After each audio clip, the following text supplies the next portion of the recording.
God. Ask God. Hey Scott, Caleb here, checking in from Columbus, Ohio. Want to thank you for everything you do. You're such an incredible resource. I've learned so much from you. Really can't thank you enough. I appreciate you being such a helpful person. You really do your best to help others, and I appreciate that. Anyway, I've got my first product selected. I have a manufacturer that I've been speaking to. The final sample actually just got finished today. I just got pictures in my email this morning. Really excited. Probably be another couple days, maybe a week before I get my hands on that. But my question relates to brand registry. Now, my product is not going to have my company name printed on it. It is going to be a sub-brand and logo that I'm going to have printed on this product. Is that going to be an issue with brand registry, since the brand I'm going to try and register is not going to be the exact same name as my company? I really appreciate your help, and thanks for everything. Hey, Caleb, thank you so much for the question, all the way from Columbus, Ohio. Again, thank you so much for being a listener and the kind words. I do appreciate it. Thank you. All right, so let's dig into this question. And I think I understand the question, but I'm going to kind of go through it again out loud here so we can kind of dig into this. From what I'm gathering is you're a brand new seller. You've created a brand new seller's account, and it's XYZ Deal Site or something like that is your brand name. We're just going to say that. And then you want to launch something in the kitchen space that's going to be sold by that brand, but that brand could be its own name. It could be like XYZ Kitchen Supplies, right? And then you're going to maybe possibly do another one. We call this like our open brand, where you have like your main brand, okay, or let's call that the store in a sense, and then you're gonna have multiple brands underneath that.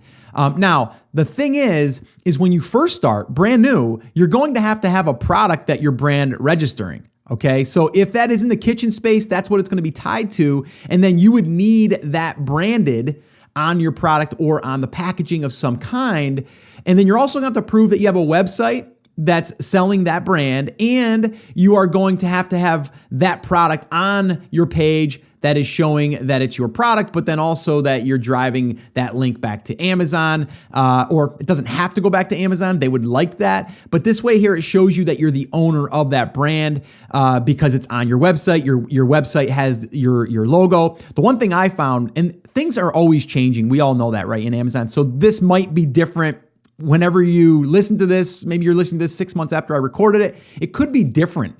But the way it is right now currently is, and for me, I did this a while ago, but it was like, if I didn't have the logo clearly marked on the website that matched the product, they came back and said, we need to see like this. Like it's not looking right in a sense. They want that branding throughout. Okay, so I would think if you have a main brand XYZ wholesale or whatever, or XYZ, great deals, whatever your main brand is, if that is what you're brand registering and you want those products underneath there to be brand registered, I'm not sure that that's going to work if you just brand like your main website as XYZ great deals and then have all of these other products. Because it's kind of like, think about this for a second. If you were Walmart and you're selling all of these different products, Walmart isn't brand registering all of those individual ones. Those brands underneath Walmart are. So hopefully that makes sense. So you would have to go and brand register for those individual brands. Now, with that being said, if your first product is the one that you're brand registering, then that might be a little bit different. I know this is kind of confusing, but I wouldn't necessarily worry about, brand registering all of the brands underneath there. I would try to do the one main brand, and hopefully within that main brand, it's going to be linked to your first product, if that makes sense. And it sounds like it's confusing, but it really doesn't have to be. But I think in the beginning, you might be overthinking it. I think I would just try to get your account brand registered. And however you do that, do it. Because once you do that, your other products under there could go underneath that brand. So hopefully that makes sense, but I wouldn't overthink it. I would just try to, whatever product, like you said, you have your product, I would try to get that branded. I'd get my website built. I'd get the branding and the logo and everything on that website so it comes back to Amazon saying, oh yeah, everything is kind of tied together. This makes sense. And then you're brand registering everything underneath that brand. So hopefully that makes sense. A little confusing, I know, but I think what you're doing could be a little overkill in the beginning stages. And again, that's what a lot of people do. And, you're not alone. And, a lot of people do it, including myself. You try to think like way down the road. You're not there yet, so I wouldn't worry about it. When the next product comes along that's going to be into a different brand, then worry about how are we going to brand register that, and then start going through the motions. And honestly, you're going to learn that by submitting the stuff to Amazon that they require. And then you're going to say, do I have this stuff? Don't I have this stuff? What do I need to do? I would say though, if you are branding your product as that brand of that particular product line, not your overarching brand, then I would make sure that that brand is on there. So an example would be if you are XYZ Great Deals, right? You're not going to brand your product that's a garlic press with that brand name. I would brand name that to be whatever that kitchen product line is going to be. So it could get a little tricky, but I know I've done it where my main overall seller's account is not the name that I registered on that brand.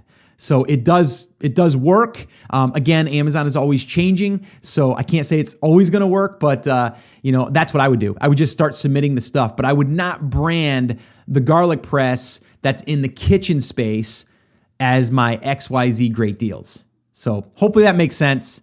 I know that was a little confusing, but hopefully it makes sense. And that's my advice. That's what I would do. All right. Thank you so much for listening to that episode of Ask Scott. Now, that was just a highlight from one of our full episodes where I generally answer 3 to 4 questions on a podcast. If you want to go back and listen to all of the past archives of not just the Ask Scott session, but all of the full episodes where I do interviews with top Amazon sellers, people starting from scratch and building a business, if you want to listen to any of those episodes, head over to theamazingseller.com and you can find all of that over there. You can also find details there on how you can ask your own question and get it aired on an upcoming Ask Scott session and possibly see it here on YouTube or just on the podcast. All right, so definitely head over to theamazingseller.com. There's tons of resources over there for you to be able to build your e-commerce and Amazon business. So definitely go check that out. Now, I just wanted to remind you one thing before I let you go. There's a lot of information out there and some of it is really, really good. What I want you to remember is you have to not just consume the information, you have to actually apply that information.